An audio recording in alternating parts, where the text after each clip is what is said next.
यहाँ सहरसा शहर के रहने वाले हैं। जी। कितने सर ये रिकॉर्डिंग भैया आप लोग सहरसा शहर में कितने पत्रकार हैं? आपको पीछे करो। सहरसा शहर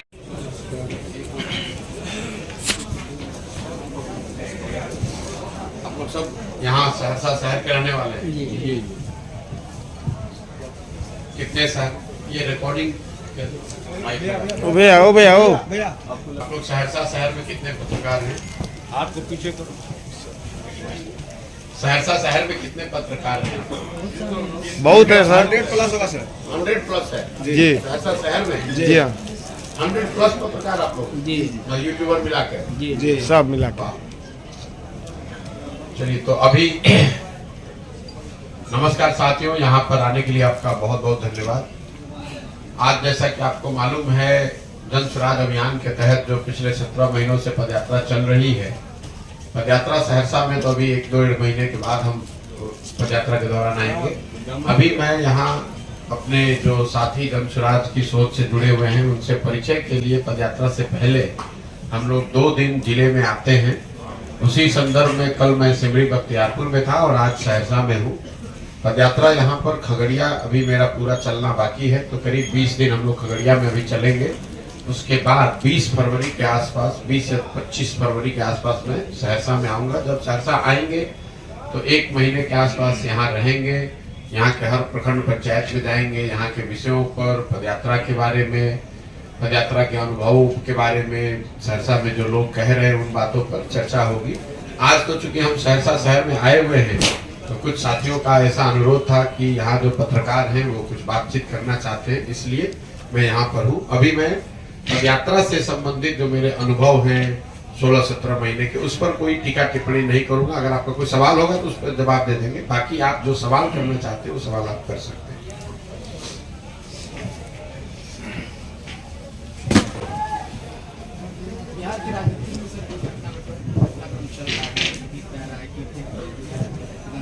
ब्लड टेस्ट किया जाएगा, उसके बाद जो कई तरह की प्रयास लगाए जा रहे हैं, बातें सामने आ रही है। क्या बिहार की जनता को जो सत्ताधारी लोग हैं वो बलगला रहे हैं, इन चीजों पर आप क्या कहते हैं? बिहार की राजनीतिक घटनाक्रम को कोई विशेष नजरिए से देखने की जरूरत नहीं है। पिछले 10 वर्षों में, मतलब जब 2012 से, जब से नीतीश कुमार ने पहली बार एनडीए को छोड़ा, उसके बाद से ये नीतीश कुमार का सरकार को लेकर 7वां प्रयोग है। ये बहुत कम पत्रकारों ने इस पर ध्यान दिया है। आपको ऐसा लग रहा है कि नीतीश कुमार पहले एनडीए के साथ थे, फिर महागठबंधन में गए, फिर अभी एनडीए में आए हैं। ये 3 ही बात नहीं। 2012 से लेकर 2023 के बीच में 10 वर्ष में नीतीश कुमार का ये 7वां सरकार को लेकर प्रयोग है। मैं आपके याददाश्त के लिए गिनवा देता हूँ। 2012-13 में नीतीश कुमार ने जब प्रधानमंत्री के तौर पर नरेंद्र मोदी का चेहरा घोषित किया गया, उस समय एनडीए की सरकार चल रही थी, तो नीतीश कुमार ने उस गठबंधन को तोड़ा और माइनॉरिटी की सरकार चलाई। वो पहला प्रयोग था। दूसरा, जब लोकसभा चुनाव में 2014 में चुनाव उनका दल हार गया तो उन्होंने पद को छोड़कर मांझी जी को बना दिया, पीछे से सरकार चलाने की कोशिश की। वो दूसरा प्रयोग हुआ। फिर 8 महीने के बाद मांझी जी को हटाकर खुद मुख्यमंत्री फरवरी 2015 में बने, वो तीसरा प्रयोग हुआ। फिर नवंबर 2015 में महागठबंधन के साथ सरकार बनाए, ये चौथा प्रयोग था। फिर 2017 में महागठबंधन को छोड़कर भाजपा के साथ गए, वो 5वां प्रयोग हुआ। फिर महागठबंधन को फिर भाजपा को छोड़कर महागठबंधन में पिछले 2021 अगस्त में भागे, वो 6वां प्रयोग है। और अभी फिर वापस से भाजपा में गए हैं, ये 7वां प्रयोग है। ये आपके ध्यान में इसलिए दे रहा हूं कि लोगों को ऐसा लगता है कि भाई यही नीतीश कुमार हैं, पहले तो सरकार ठीक ही चला रहे थे, लोग इनको सुशासन बाबू समझते थे। नीतीश कुमार वही हैं, लेकिन ये जो राजनीतिक अस्थिरता का माहौल शुरू हुआ है, 10 वर्ष में ये 7वीं सरकार है। आपके हमारे लिए खबर ये है कि मुख्यमंत्री आरजेडी के साथ है कि भाजपा के साथ है, लेकिन आप इसको समझिए, जब सरकार का मुखिया बदलता है तो सारी नीतियां भी बदलती हैं, सारे अफसर भी बदलते हैं, पूरी सरकार की प्रायोरिटी प्राथमिकता भी बदलती है। और उसका खामियाजा ये होता है कि जब तक नई व्यवस्था नीचे सेटल हुई तब तक नीतीश कुमार नया प्रयोग कर दिए। तो इनके बार बार ये पलटने से बिहार की जनता का कितना नुकसान हो रहा है इसका आपको अंदाजा नहीं है।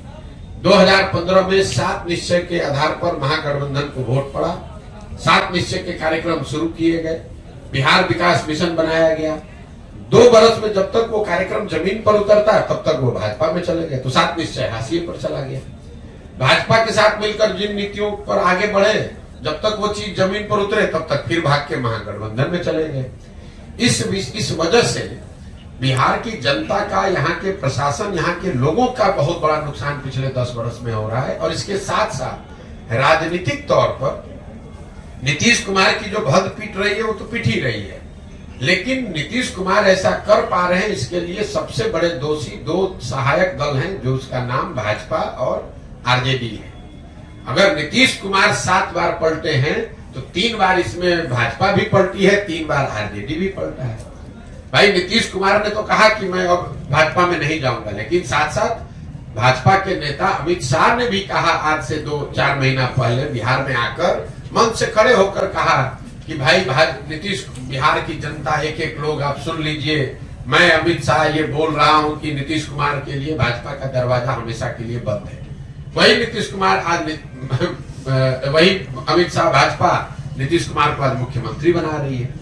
तो नीतीश कुमार जो गलती कर रहे हैं, उनका राजनीतिक तौर पर उनकी भद पीट रही है, जनता उनको गाली दे रही है, लेकिन साथ साथ बिहार के नागरिक होने के नाते हम लोग को ये नहीं भूलना चाहिए कि नीतीश कुमार पूरे बिहार की जनता का मजाक इसलिए उड़ा पा रहे हैं क्योंकि भाजपा वाले या आरजेडी वाले पद की लालच में नीतीश कुमार को ये करने में मदद कर रहे हैं। अगर आज नीतीश कुमार भाजपा छोड़कर आरजेडी चले जाए, तेजस्वी यादव को मुख्यमंत्री बना दे, फिर कल से तेजस्वी यादव को नीतीश कुमार में विकास पुरुष दिखने लगेगा। कल तक भाजपा को नीतीश कुमार बेकार दिख रहे थे, आज उनके साथ आ गए तो मुरेठा बांध कर घूमने वाले सम्राट चौधरी आज नीतीश कुमार को बिहार का भविष्य ढूंढ रहे हैं। कल तक कह रहे थे कि नीतीश कुमार अगर सभा में जाएंगे तो महिलाएं सभा छोड़कर भाग जाएंगी क्योंकि इन्होंने इतने अभद्र भाषा का प्रयोग किया है। इस देश के प्रधानमंत्री मोदी जी ने मध्य प्रदेश के चुनाव हुई सभा में खड़े होकर बताया कि नीतीश कुमार ने जिस तरह की भाषा का प्रयोग किया है, ऐसे भाषा का प्रयोग, ऐसे महिलाओं का असम्मान करने वाले लोगों को सजा मिलनी चाहिए। तो सजा के तौर पर मोदी जी ने अब नीतीश कुमार को बिहार का मुख्यमंत्री बनवा दिया। तो आप लोग सिर्फ आप और हम नीतीश कुमार को क्यों गाली दे रहे हैं, क्यों उनका शिकायत कर रहे हैं? भाई नीतीश कुमार तो जग जाहिर पूरा दुनिया जानता है कि नीतीश कुमार हर 6-8 महीने साल भर पर अपने पद की लालच में कुर्सी अपना पलटेंगे, लेकिन उनके जो साथी दल हैं, जो लोग उनको इस पलटने में मदद कर रहे हैं, अब समय आ गया है उनको भी चिन्हित करने का और उनको भी पहचानने का कि उनका भी दोष कम नहीं है। बिहार का ये दुर्भाग्य रहा है कि यहाँ के सांसदों के लालच में जो काम पहले कांग्रेस ने किया वही काम आज भाजपा कर रही है। यहाँ जो पुराने पत्रकार बैठे, आपको याद होगा लालू जी के जमाने में ऐसा नहीं है कि लालू जी को बिहार की जनता ने वोट देके बहुमत दिया, एक ही बार उनको बहुमत, पूर्ण बहुमत मिला। बाकी सारे समय लालू जी ने बिहार पर राज कांग्रेस के साथ से किया, कांग्रेस के सहयोग से किया। कांग्रेस को मालूम था कि लालू जी के राज जंगल राज है, लेकिन बावजूद इसके उन्होंने आंख बंद किया। लालू जी का को यहाँ शासन इसलिए करने दिया ताकि लालू जी के साथ मिलकर 20, 25, 30 सांसद यहाँ से जीतकर दिल्ली में जाते रहे। तो जैसे कांग्रेस ने बिहार की जनता को लालू के हवाले करके छोड़ दिया था जीने मरने के लिए, वही हाल भाजपा का है। उन्होंने बिहार और बिहार के लोगों के बच्चों का भविष्य नीतीश के हाथ में देकर इसलिए छोड़ दिया है कि कम से कम हमारा 30-35 सांसद जीतकर बिहार देश में जाता रहे, हमारा 370 का आंकड़ा, 400 का आंकड़ा पूरा होता रहे। बिहार की जनता मरती है तो मरे, बिहार के बच्चे पलायन करते हो तो करें, बिहार के बच्चे जब बाहर जाएंगे तो हम लोग को बिहारी कह के गाली दिया जाएगा और हम ही लोग से 40 सांसद का वोट भी लिया जाएगा। ये बिहार का दुर्भाग्य है। आप भी तो एनडीए के साथ थे प्रशांत सूर्य, आपने अपना फैक्ट चेक नहीं किया। हम एनडीए के साथ नहीं, एनडीए यूपीए किसी के साथ नहीं रहे हैं। हम 2011 से लेकर 2021 तक इस देश में 10 दलों के साथ हमने काम किया है। 10 दलों को चुनाव जिताने में मदद करी है, जिसमें नीतीश कुमार भी शामिल हैं, नरेंद्र मोदी भी शामिल हैं, लालू यादव भी शामिल हैं, जगन मोहन रेड्डी, ममता बनर्जी, स्टालिन जैसे लोग भी शामिल हैं। तो अगर आपका सवाल ये है कि पहले अगर आपने इनकी मदद की है तो आज आप इनका विरोध क्यों कर रहे हैं, अगर ये आपका सवाल है तो पहले सवाल को सही कर लीजिए। एनडीए में होना एक बात है और एनडीए की मदद करना एक बात है। आप वोटर हैं, आपने किसी जमाने में कांग्रेस को भी वोट किया होगा, आज भाजपा को आप वोट करते हैं। तो आपके गर्दन पे कोई तलवार रख दे कि भाई पहले तो आप कांग्रेस का वोट देते थे, आप भाजपा को काहे देते हैं वोट। जब आपको कांग्रेस पसंद थी, कांग्रेस आपके हिसाब से काम कर रही थी तो आप कांग्रेस को वोट कर रहे थे। जब आपके हिसाब से उन्होंने काम नहीं किया, आप दूसरे जगह भाजपा को वोट दे रहे हैं या दूसरे दल को वोट दे रहे हैं। तो पहले अपना सवाल क्लियर कर लीजिए, फिर मैं उसका जवाब देता हूं। जब आप जान रहे हैं कि नीतीश कुमार ऐसे हैं तो विकास दलों को बताते थे किस तरह से संगठन को मजबूत करो, कैसे साथ में आओ, कैसे बूथ कमेटी बनाओ, कैसे जनता के बीच प्रचार करो, कैसे चुनाव लड़ो, और उनको जिताने में मदद करते थे। काम वही कर रहे हैं। अब दल और नेता के बजाय जनता को, बिहार की समाज को समझा रहे हैं कि कैसे आप एक साथ आकर दल बना सकते हैं, किसी भी समीकरण की चिंता किए बगैर उनको चुनाव जीत कर आ सकते हैं, और किस तरह का आपको संवाद करना चाहिए, कैसा प्रयास करना चाहिए। हमारी भूमिका कुम्हार की है। ये कोई दल नहीं है, दल के हम नेता नहीं है। ये अभियान है, और जैसे कुम्हार अच्छी मिट्टी और चाक से घड़ा बनाता है, वैसे गांव-गांव घूमकर इस अभियान के माध्यम से मैं ऐसे लोगों को ढूंढ कर निकाल रहा हूं जो लोग नया दल बनाना चाहते हैं। उनको हम मदद करेंगे ताकि वो सब लोग मिलकर दल बनाए। जब सब लोग मिलकर दल बनाएगा तो उनको हमारी मदद से वो चुनाव भी लड़ेंगे, और ऊपर वाले ने चाहा, बिहार की जनता का आशीर्वाद रहा तो वो जीत कर भी आएंगे। सर, लोकसभा चुनाव में भी आपको जब दल ही नहीं है तो लोकसभा का चुनाव कैसे लड़ेंगे, आप हमको बता दीजिए। जब दल होगा सर। मेरे भाई, जो भी राजनीतिक क्षेत्र में यहाँ है, बिल्कुल मैं आ रहा हूँ उस पर। आप लोग जो नेता लोग कहते हैं, कम से कम उस बात को ध्यान से सुनिए और उसी पर सवाल कीजिए। जब ये अभियान शुरू हुआ तो हमने कहा कि पूरे बिहार में पदयात्रा करने के बाद ही ये निर्णय लिया जाएगा कि दल कब और कैसे बनना है, लेकिन कब कैसे बनना है, दल का नाम, संविधान क्या हो, उसकी प्राथमिकता क्या हो, उसके नेता कौन हो, इस पर निर्णय पदयात्रा के बाद लिया जाएगा। अभी तक पिछले 17 महीनों में मैं आधा बिहार पैदल चल पाया। 120 विधानसभा क्षेत्रों तक हम लोग पैदल चल के गए, आधा बिहार बाकी है। तो दल जब एक बार जनता को कह दिया कि पदयात्रा करने के बाद ही बनाऊंगा, तो बीच में बनाने का मतलब तो है नहीं। ठीक है सर, कोई चुनाव आ जाएगा तो दल बना लेंगे, तो फिर लोग कहेंगे देखिए इनको तो चुनाव लड़ना था इसलिए पदयात्रा कर। ठीक है सर। लोकसभा से पहले कोई दल है नहीं, इसलिए लोकसभा में जन सुराज पार्टी की ओर से कोई चुनाव नहीं लड़ा जाएगा। आपने कहा कि एक निर्दलीय चुनाव लड़ा था जिसकी मदद जन सुराज ने की थी एमएलसी के तौर पर, और चुनाव जीते भी थे, वो ठीक बात है। अगर बिहार में ऐसी परिस्थिति बनती है जहां जन सुराज की सोच से, इस परिकल्पना से जुड़े हुए लोग किसी लोकसभा क्षेत्र में, जिले में ये तय करते हैं कि नहीं भैया हम लोग के पास चुनाव, हम लोग को चुनाव लड़ना है, कोई ऐसा व्यक्ति मिलता है जिसके लिए समाज कह रहा हो कि नहीं भैया ये बहुत अच्छे आदमी है, इनको सांसद के तौर पर जिताकर भेजा जाए, तो वो निर्दलीय के तौर पर चुनाव लड़ सकते हैं, जन सुराज उनकी मदद कर सकता है। मेरा लक्ष्य कोई एक एमपी सीट जीतना नहीं है। शिक्षकों का एमएलसी चुनाव क्यों लड़ा गया? इसलिए लड़ा क्योंकि चुनाव तो समय 8-10 जगह हुआ, एक शिक्षक का चुनाव क्यों लड़ा गया? इसलिए लड़ा गया कि लोगों ने ये कहा कि अगर आप जन सुराज से शिक्षा की बात कर रहे हैं, शिक्षा पर ही आपका फोकस है, तो शिक्षकों के एमएलसी का चुनाव जरूर हम लोग को लड़ना चाहिए, क्योंकि उसमें वोटर सिर्फ शिक्षक है। उनकी बात मानी गई, और जिन जिलों में उस समय पदयात्रा हुई थी वहां पर शिक्षकों के एमएलसी के चुनाव के लड़ा गया एक निर्दलीय के तौर पर, हम लोग जीत कर भी आए। तो आगे अगर लोकसभा चुनाव से पहले जन सुराज की सोच से, परिकल्पना से जुड़े हुए साथियों ने अगर ये तय किया कि हमें लोकसभा चुनाव किसी क्षेत्र में लड़ना है, उस तरह का कोई बेहतर व्यक्तित्व मिले जिसको कि चुनाव लड़ाने से समाज का भला हो सकता है, तो जन सुराज अपने संसाधन व्यवस्था से, अपने खर्चे से, अपनी ताकत से उसको चुनाव लड़ाएगा। लेकिन वो चुनाव, वो व्यक्ति को, उस व्यक्ति को निर्दलीय लड़ना पड़ेगा, क्योंकि अभी जन सुराज दल है नहीं। ठीक है जब सर। दल बन जाएगा तो उसके बाद जो भी चुनाव होगा चाहे मुखिया का चुनाव हो कि लोकसभा हो कि विधानसभा हो, सारा चुनाव लड़ा जाएगा। मेरा क्वेश्चन है एक सर, टारगेट को सर आपका होगा ना, आखिर आपका दल का गठन कब होगा आगामी विधानसभा चुनाव? कोई ऐसा टारगेट नहीं है, इसलिए नहीं है कि इस पूरी पदयात्रा में कोई दिन और किलोमीटर निश्चित नहीं है। जब मैंने घोषणा की थी तो मेरा अनुमान था कि 1.5 वर्ष में हम पूरा बिहार पैदल चल देंगे। करीब करीब 1.5 वर्ष होने को आ गया, हम आधा बिहार ही कर पाए हैं।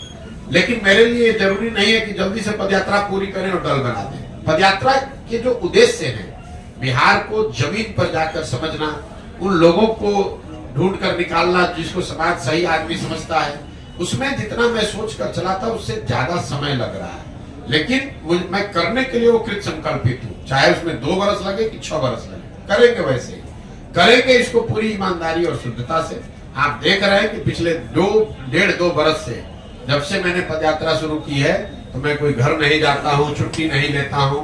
अगर सहरसा में भी आया हूँ तो कैंप में ही रहूंगा, कैंप में ही लोगों से मिलूंगा और शुद्धता से ईमानदारी से इसको करने का प्रयास कर रहे हैं। आगे निर्णय जो भी हो, आगे जनता का जो निर्णय हो, जितनी सफलता मिले न मिले, लेकिन इसको करना है ईमानदारी और शुद्धता से। प्रशांत साहब, व्यक्ति का व्यक्तित्व प्रभावित होता है पद और लायबिलिटी आने के बाद। आप कैसे तय करेंगे कि आप जो अभियान चला रहे हैं उसमें आप सफल रहेंगे और अलग रहेंगे?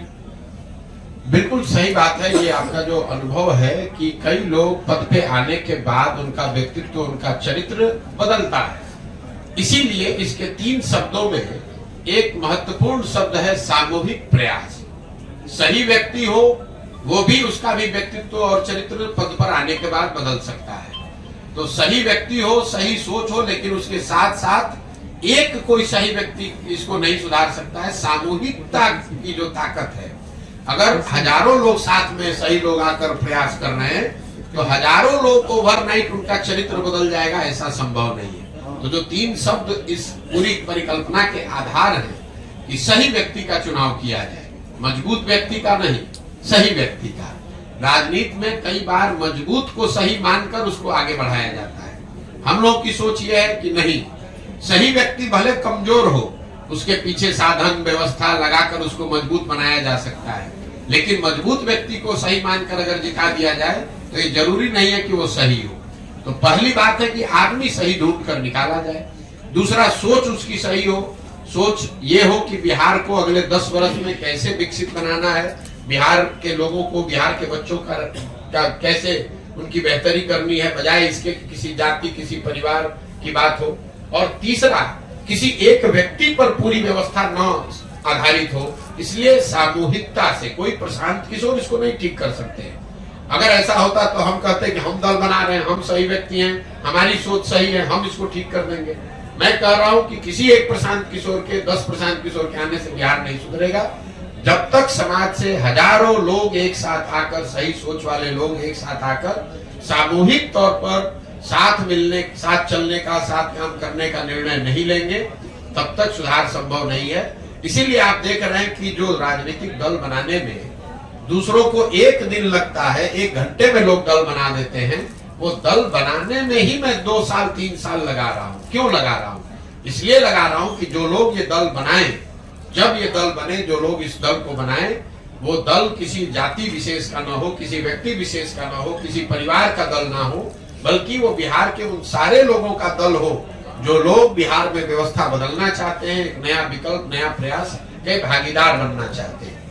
ठीक है सर, मैं एक क्वेश्चन है मेरा सर। चल रही है, आखिर वो कौन सा खेला होने जा रहा है? मेरे भाई देखिए, कोई भी खेला हो, आप मुझे बताइए, यहाँ पर 2012 के बाद अभी मैंने आपको गिनवाया, ये 6वां 7वां सरकार का प्रयास है। क्या फर्क पड़ गया?